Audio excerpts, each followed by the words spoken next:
Bienvenidos a esta exposición acerca del Génesis. Mi nombre es Wendy Tatiana Gallardo, soy estudiante del Seminario Teológico Bautista y esta exposición hace parte del área de Antiguo Testamento dirigida por el maestro Luis Carlos Rincón. En primera medida, esta exposición tiene que ver con las generalidades de este primer libro del Pentateuco o primer libro de la Torá. Respecto del nombre, Génesis es el nombre que le damos en español a este texto bíblico, a este primer libro de la Biblia, pero en hebreo no recibe el mismo nombre. En hebreo recibe el nombre Bereshit. Bereshit es el nombre que recibe de acuerdo a las primeras palabras del texto, que son en principio o en un principio. Esto suele suceder, y no solamente con el Génesis, sino también en Éxodo, Levítico, Número y Deuteronomio, donde se toman las primeras palabras del texto bíblico para nombrar el libro. Génesis es un término que entonces proviene del griego. En este caso es el que nos hereda la Septuaginta, que es la traducción al griego, en la que se toma un término muy importante que se va a repetir 11 veces dentro de todo el texto, que se llama Toldot. Toldot significa generación, y como les decía, entonces está 11 veces, es prominente, y de allí, de generación o de genealogía, se hace la traducción al griego, que es Geneseus, que traduce principio, origen, generación, fuente, y es de allí de donde nosotros recibimos el término Génesis. Respecto al propósito, es importante entender que tiene un carácter inminentemente teológico y nos da cuenta de los orígenes. ¿Orígenes de qué? Del cielo, de la tierra, de las diferentes formas de vida, del pecado, de la lengua, del pueblo de Dios. Este libro no pretende ser un libro ni histórico como lo conocemos en Occidente, ni tampoco científico. La validez de este libro no se encuentra en que nosotros podamos hacer algún tipo de comprobación, tanto científica como histórica, sino en su carácter teológico, en su riqueza mitológica y también pues en su aplicación práctica e histosófica. Por lo tanto, el hecho de que en algún momento los científicos validen o invaliden algunas de las características de este libro, no le quita validez al texto bíblico como un texto que tiene que ver con la revelación del Señor a través de la historia al pueblo de Israel y por medio del pueblo de Israel a las naciones de la tierra. El contexto central de este libro del Génesis habla acerca de un Dios que es un Dios creador, un Dios soberano, que, bueno, no solamente crea los cielos, la tierra, los animales, todo el universo, sino que también crea al ser humano conforme a su imagen y a su semejanza, y está dispuesto todo el tiempo a rescatarlo por la situación de pecado en la que está el ser humano. Para hacer eso elige un pueblo que es precisamente el pueblo de Israel, y a través del pueblo de Israel extiende la bendición a los demás pueblos. ¿Cuál es la bendición? Esa revelación de un Dios que es un Dios fiel, que permanece y que está dispuesto a salvar a todo ser humano y llevarlo a una nueva condición. Respecto a la estructura, hay dos partes fundamentales. La primera de ellas tiene que ver con la historia primigenia, primordial o primitiva, que habla acerca de los orígenes, y es del 1 al 11. ¿Orígenes de quién? Bueno, orígenes del universo por una parte, pero también orígenes y poco a poco la conformación que va teniendo este pueblo hebreo, este pueblo de Israel. Y posteriormente, del capítulo 12 al capítulo 50, vamos a estar relacionados con los patriarcas. ¿Quiénes son esos patriarcas? Abraham, por una parte, que es padre a su vez de Isaac, que a su vez es padre de Jacob, perdón, y terminamos en José, que sitúa al pueblo de Israel en Egipto. Estos son los patriarcas. Y acerca de la autoría del libro, pues hay varias hipótesis. Una de ellas atribuye el Pentateuco, la autoría del Pentateuco, a Moisés. Por supuesto que allí dentro se encuentra el Génesis. Otra hipótesis sitúa esta autoría a Esdras, y la última considera que es el resultado de distintas tradiciones o de distintos documentos. Respecto a la estructura interna, entonces vamos a ver una separación que es bien interesante, y allí ustedes están viendo también los versículos de manera que nos puede situar en esas generaciones. La introducción entonces está en el capítulo 1.1 al 2.3, generación de los cielos y la tierra, 2.4 al 4.26, y luego empezamos a abordar algunos de los nombres principales. Adán, encontramos también a Noé, uno de los personajes centrales de este libro, que es el libro del Génesis, los hijos de Noé, Sem, Taré, Ismael, Isaac, Esaú y Jacob. Si tenemos en cuenta ahora no el Toldot, sino esta división de la que les hablaba, que era una historia primigenia y luego los patriarcas, si tenemos en cuenta ahora esta división, entonces también podemos hablar del texto bíblico y ubicarlo en sus versículos en estas temáticas. El primer poema de la creación, que se encuentra de Génesis 1.1 al 2a, el segundo poema de la creación, que lo podemos encontrar del 2b al 25, capítulo 2. Luego podemos encontrar el origen del pecado en el capítulo 3, 1 al 24, el progreso del pecado, porque vamos a ver que el pecado engendra pecado, y cada vez es mucho más claro y contundente la necesidad de Dios por parte de la humanidad. Del 4.1 al 6.8 vamos a trabajar también el diluvio, muy importante, 6.9 al 10.32, la torre de Babel, que recordemos que es un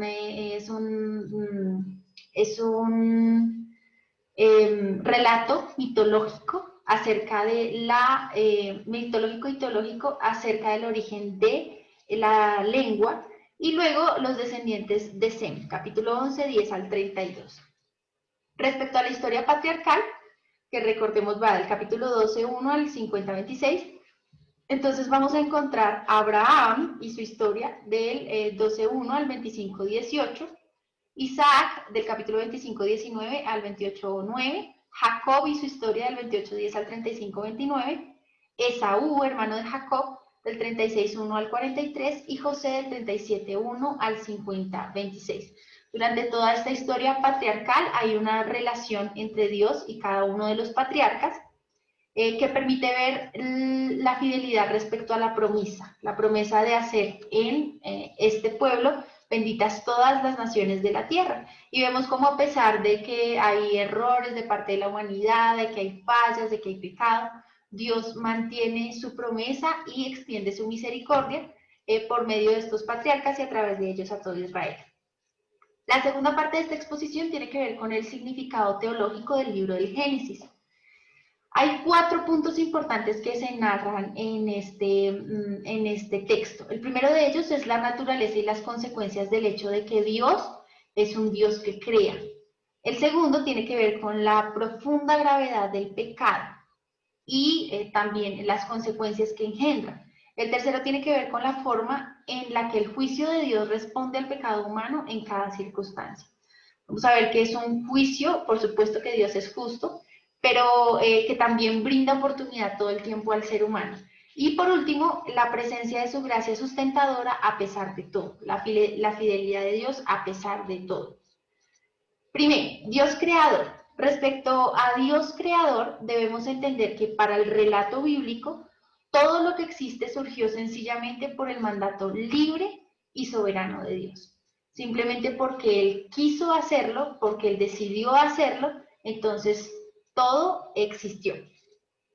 Esta presuposición rompe con 2 esquemas tradicionales de cosmovisión. Una de ellas es la espiritualización del cosmos, que desembocó en el politeísmo. Recordamos que varios de los pueblos que no son Israel tienen diferentes dioses, Dios Sol, Dios Luna, diferentes tipos de dioses, y a cada uno de ellos entonces le atribuyen, digamos, deidad con alguna parte de la creación. Pero el pueblo de Israel aquí está dejando muy claro que es un pueblo monoteísta y que solo un Dios puede ser capaz de crear absolutamente todo. Y en segunda medida, también rompe con el esquema del pensamiento griego, en el cual a través del raciocinio y a través de los procesos lógicos podemos incluso, digamos que desechar la idea de Dios y alcanzar por nosotros mismos esa sabiduría o ese nivel de pronto tanto espiritual como lógico, separados absolutamente de Dios. Entonces son dos como visiones que se rompen allí. Y el capítulo 1, que es muy importante, es un poema en el que cada estico, el estico es, digamos que una línea, para decirlo de manera sencilla, y tiene dos hemisticos, es decir, dos partecitas que se corresponden entre sí formando paralelismos y sinónimos. Entonces, vamos a ver de qué se trata esto. Entonces, este es el tema de la creación y vamos a ver cómo se corresponden, ¿verdad? Dos partecitas del texto. El día 1 con el día 4, porque en el día 1 dice el texto bíblico que Dios hizo la luz y separó la luz de las tinieblas. Pero fíjate cómo en el día 4 hay una relación de la luz con el sol, dice que separa la luz de las tinieblas y el día 4 habla de la luna y de las estrellas. Respecto al día 2 y al día 5 también vamos a ver una relación estrecha.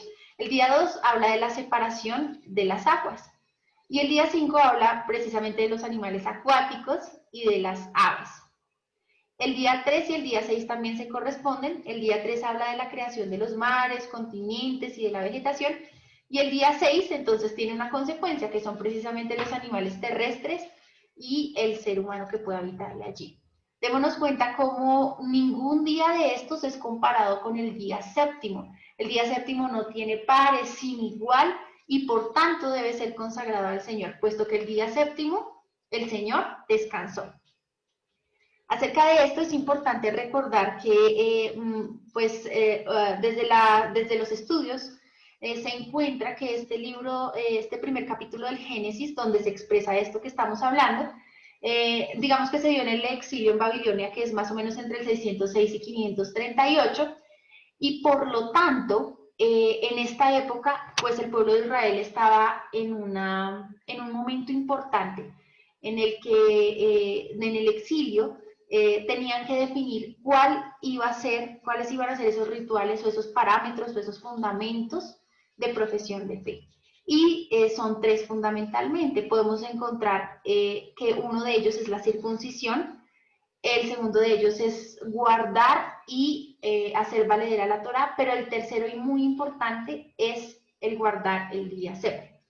Y este entonces primer capítulo tiene que ver con la narrativa para que el pueblo de Israel entonces entienda que el séptimo día debe guardarse dentro de la tradición que ellos han construido, dentro de la tradición que les hace particulares y que les permite preservar precisamente este conocimiento y revelación de Dios. Respecto a la relación literaria, debemos ver que hay muchos relatos originarios, no solamente el del texto bíblico, es un relato mitológico, pero hay varios. Uno de ellos es el Enuma Elish, que significa traducido cuando arriba o cuando en lo alto. Este Enuma Elish es un relato babilónico que data aproximadamente del año 1850 a.C. y que tiene bastante relación como mito originario, como mito fundacional, con lo que se va a hablar posteriormente en el Génesis, que recordemos que fue escrito entre el 606 y 538 en el exilio, en Babilonia.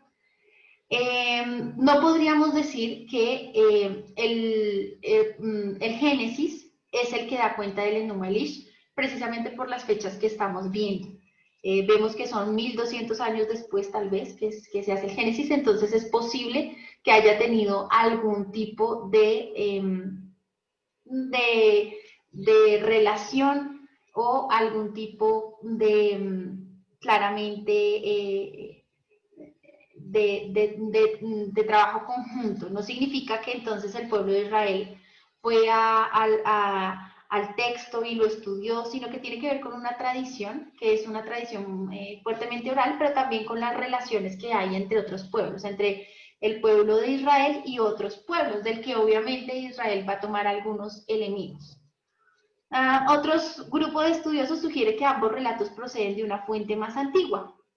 Esta posición es más probable por las diferencias significativas entre ambos relatos. La diferencia principal es que el pueblo de Israel habla de un solo Dios y entonces nos habla de la ausencia de muchos dioses para hablar de un solo Dios. Un importante verbo dentro del Génesis es el verbo bará. El verbo bará significa creó, pero este verbo bará solamente lo vamos a atribuir a Dios, no a las personas y a nada más. Porque este verbo bará significa específicamente crear sin tener materia prima, crear de la nada. El ser humano no puede crear de la nada, toma elementos y crea. El único que crea de la nada es Dios. La frase "y vio Dios que era bueno", en varios de los versículos bíblicos, habla de una forma en la que Dios estructuró el universo y la relación con Dios. Todo era bueno, hasta que sucede el pecado. Y hay a partir de allí una esperanza por parte del pueblo, y es que un día todo será restaurado, todo será como al principio, que todo era bueno, ¿no? En ese Edén. Y Apocalipsis 21:1 nos habla de un nuevo cielo y una nueva tierra, como esa esperanza futura. Uno de los momentos más interesantes es el de hagamos, que es una frase que vale la pena reflexionar, ya que en Génesis, una palabra que vale la pena reflexionar, ya que en Génesis 1:26 dice, entonces dijo Dios, hagamos al hombre a nuestra imagen, conforme a nuestra semejanza, y tenga potestad sobre los peces del mar, las aves de los cielos y las bestias, sobre toda la tierra y sobre todo animal que se arrastra sobre la tierra. Aquí podemos ver que Dios dijo, hagamos. Habíamos visto anteriormente que Dios es solamente uno y que el pueblo de Israel, a diferencia de otros pueblos, no sitúa la deidad como muchas, sino la deidad como una. Pero encontramos este hagamos que problematiza un poco esta teología. Vamos a ver las hipótesis. La primera hipótesis habla acerca de la Trinidad. Esa Trinidad es Padre, Hijo y Espíritu Santo. Y se ha dicho, según una relación con Juan 1:2, que habla que en el principio era el verbo y el verbo era con Dios y el verbo era Dios, precisamente se habla acerca de que hay una relación entre la Trinidad y el hagamos. Pero esto es, digamos que discutible desde el punto de vista de que en el Antiguo Testamento no hay cabida para la Trinidad. Esto empieza a aparecer a partir del Nuevo Testamento. De hecho, en el Antiguo Testamento todo el tiempo se le recarga al pueblo de Israel que Dios es uno, que Dios es uno, que Dios es uno. Esto es una de las profesiones que encontramos en Deuteronomio 6:4, que hace parte del Shema, de esa profesión, que dice, oye Israel, Jehová nuestro Dios, Jehová uno es. Y dentro de la Torá, en diversas ocasiones, se va a presentar esta declaración teológica, Jehová solamente es uno, o el Señor es solamente uno. La segunda hipótesis nos habla de que se trata de una corte celestial, es decir, Dios puede estar hablando con la corte celestial, hagamos, pero realmente es una posición que nosotros podemos cuestionar debido a que nunca vamos a ver a los ángeles creando junto con Dios, es decir, los ángeles no están en la misma posición en la que está Dios. Posiblemente los ángeles pueden estar observando, pero no tienen la misma capacidad creadora y mucho menos en un momento tan importante como es la creación del ser humano, que ha sido siempre ese objeto del amor de Dios y ese objeto prominente, ese sujeto, perdón, prominente del amor de Dios. Por lo tanto, esta es una de las hipótesis que probablemente no encuentre un respaldo. La hipótesis número 3 nos habla de la plenitud de Dios. Y por como Dios es pleno, como Dios es majestuoso, como Dios es gigante, como Dios es grande, entonces, como es tan extenso y tan infinito, pues no se puede dar en singular, sino que se debe dar en plural. Es tan vasto que no cabe dentro de la singularidad, sino que debe darse dentro de lo plural. La hipótesis número 4 habla acerca de un término llamado eminencia. Muchos de los reyes o de las autoridades hablan como si muchos estuvieran tomando la decisión, pero realmente se trata de ellos. Es decir, si por ejemplo el presidente de pronto autoriza alguna ley o hace algún cambio constitucional o hace algún cambio gubernamental, él va a decir, hemos decidido o hemos decretado aunque él haya sido finalmente quien de pronto esté detrás de, de esa decisión, él dice hemos. Y esa posición de eminencia es una de las hipótesis. La hipótesis número 5 nos habla de que Dios está hablando consigo mismo. Él está diciéndose a sí mismo, hagamos. Esto sucede muchas veces cuando uno habla con uno mismo. Y en este caso se llama soliloquio. Esa forma en la que uno habla con uno mismo se llama soliloquio. Es posible que Dios estuviera hablando con él mismo. La hipótesis número 6 nos habla de un Dios que probablemente es un Dios semítico que pertenece a la cosmogonía cananea, en este tiempo en el que de pronto la revelación, entendemos que la revelación es progresiva, y en esta época pues Israel no tenía la revelación plena de quién era ese Dios del tetragrama. Entonces tomaban algunos elementos de otras culturas. Él entonces era uno Dios que era por encima y tenía a su cargo otros dioses. Probablemente entonces ese Dios estaba hablando con otros dioses, es otra hipótesis dentro de la que nosotros vamos a tener que tomar algunas decisiones. Luego dice, hagamos el significado que cada uno lee respecto de estos argumentos, al hombre, y al hombre se traduce Adán. Pero ojo, Adán no está hablando de una persona, está hablando de un sustantivo genérico. ¿Qué significa? Que no es un nombre propio, como decir hagamos a Wendy o hagamos a... No, estamos hablando de un sustantivo genérico que significa hagamos a toda la humanidad, hagamos a toda la raza, hagamos al ser humano en general. Desde este punto de vista se plantea que Dios creó un colectivo, es decir, no solamente creó dos personas, sino que Dios creó varias parejas en el mundo. Y esto es muy razonable, teniendo en cuenta que si se toma como nombre propio, pues realmente generamos contradicción con el mismo texto bíblico, y vamos a ver en qué secciones.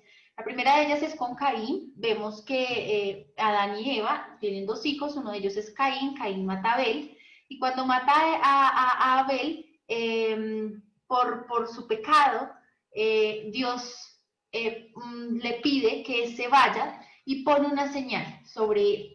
Y esta señal la pone para que las personas que lo vean no lo maten, porque él temía que le mataran. ¿Quiénes podían matarle? ¿Su mamá y su papá? No, porque Adán y Eva le conocían bien. Entonces, podemos entender que habían otras personas. Por otro lado, hablamos de que Caín sale de la presencia de Dios y habita en otro país, pero la visión de país implica que entonces hay otras personas en otros sectores, otros grupos poblacionales que están habitando. También la mujer de Caín, nos hablan de la mujer de Caín en Génesis 4:17,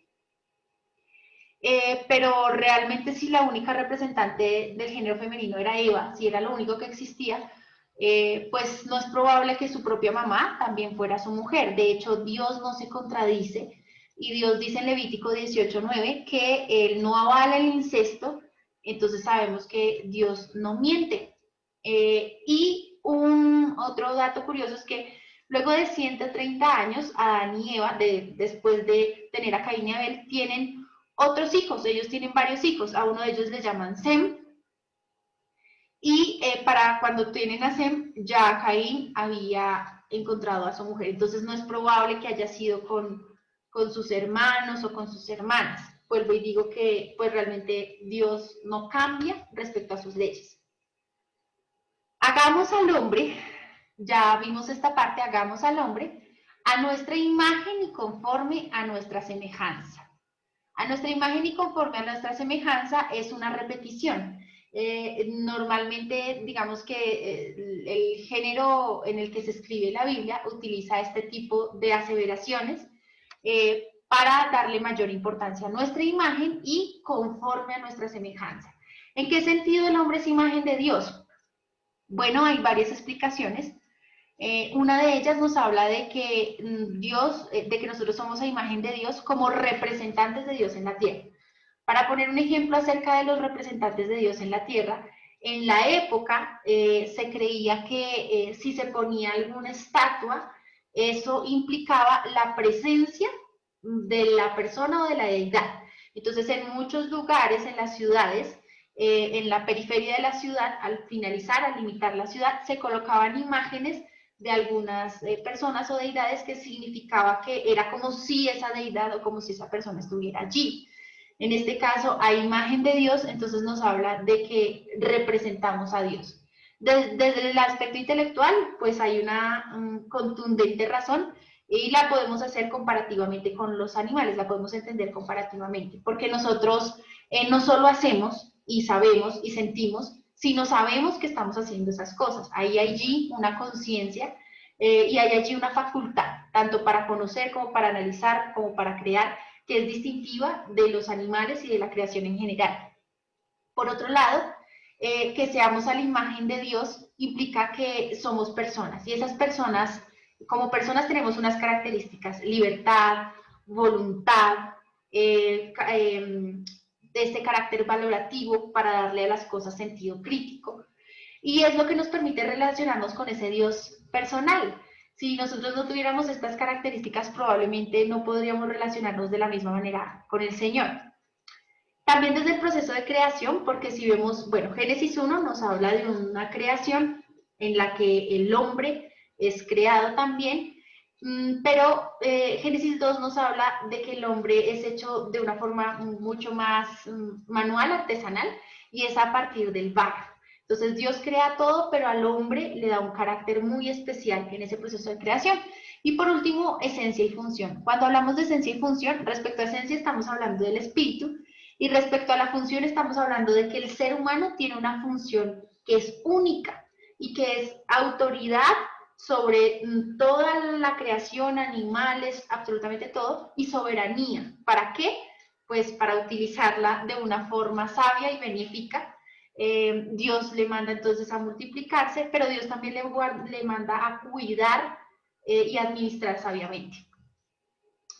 Hay algo muy interesante cuando crea a Dios, al hombre, y dice, y creó Dios al hombre a su imagen de Dios lo creó, varón y hembra los creó, y aparece 3 veces aseverando la palabra creó.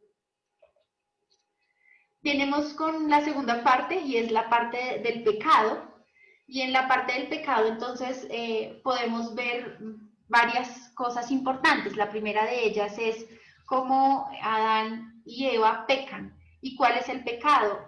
Naturalmente, pues digamos que pueden haber muchas vertientes. En este caso, el pecado no tiene que ver con la acción como tal, sino lo que implica la acción. Adán y Eva quieren ser iguales a Dios, quieren ser iguales a Dios. No contentos con lo que Dios les ha dado, que es esa relación, y no solamente por conocer el bien y el mal, sino porque quieren hacerse iguales a Dios, que vemos que es una de las similitudes que hay también con aquel ángel caído, al que normalmente después vamos a llamar Satanás, y es querer ser igual a Dios. Y a partir de allí hay un comportamiento respecto al pecado. Cuando el ser humano peca, el ser humano se esconde. Y eso va a pasar en Génesis y va a pasar a lo largo de la historia. El ser humano se esconde y Dios le busca, le llama, quiere restaurar esas relaciones. Siempre Dios quien viene a nosotros y no nosotros a Él en su infinito amor. Y Él quiere que nosotros confesemos ese pecado, que nosotros reconozcamos que hemos pecado y que podamos restaurar esa relación. Pero desafortunadamente el hombre tiende a esconderse y hay una serie de consecuencias. Desde este punto del pecado, hay varios momentos bíblicos importantes. Uno de ellos es precisamente entonces el pecado de Adán y Eva. Luego vamos a ver que hay una generación que también olvida al Señor, razón por la cual Dios levanta a Noé y con él toda una nueva genealogía. Y vamos a ver la misma situación de pecado con la Torre de Babel. En este caso, el mismo pecado de querer ser iguales a Dios, que termina en la división de las lenguas. Hay un pasaje interesante que es el de los hijos de Dios y las hijas de los hombres, que tiene diversas interpretaciones. En Génesis 6:2 dice, al ver los hijos de Dios que las hijas de los hombres eran hermosas, tomaron para sí mujeres, escogiendo entre todas. ¿Cómo podemos interpretar esto de los hijos de Dios. ¿Quiénes son los hijos de Dios? Hay varias hipótesis. La primera de ellas dice que hay una relación de poder entre reyes y plebeyos. Entonces los hijos de Dios eran los reyes y las hijas de los hombres de los plebeyos. Una segunda hipótesis dice que hay descendientes de Abel, eran los hijos de Dios, entonces los obedientes, y las mujeres entonces venían de esta genealogía de Caín. Otra hipótesis nos habla de los hijos de Dios como los que conocían a Dios en la revelación y las hijas de los hombres como estas culturas paganas que de pronto eran politeístas, adoraban a diversos dioses que no eran el Dios, el Dios nuestro Señor, el Dios del tetragrama. Hay una terminología interesante porque hay unas versiones bíblicas que hablan de los varones de renombre. Con los hijos de Dios, los hijos de Dios hablan de los varones de renombre y esto da cuenta de, después vamos a ver en la literatura griega y en todo este pensamiento, que hay relaciones realmente entre dioses con personas humanas. Por ejemplo, Hércules, vamos a ver cómo toda esta construcción, Zeus, etcétera, en toda esta mitología vemos esta relación de la humanidad y los dioses y cómo hay cruzamientos y emparejamientos. Pero realmente la más acercada tiene que ver con ángeles, con seres angelicales, debido a que Beneja Elohim es una expresión que es la que habla de los seres angelicales, que se refiere siempre a los ángeles del cielo, y es la expresión que dice allí cuando dice los hijos de Dios, realmente dice Beneja Elohim, es el término hebreo, y siempre que aparece en el texto bíblico habla de los ángeles. Hay otra palabra hebrea que se llama Nefilim, que se traduce como gigantes, algunos traducen gigantes, pero realmente no es esta la palabra que aparece, no es realmente gigante, es la palabra que aparece, no es Nefilim, es Beneja Elohim. Bien.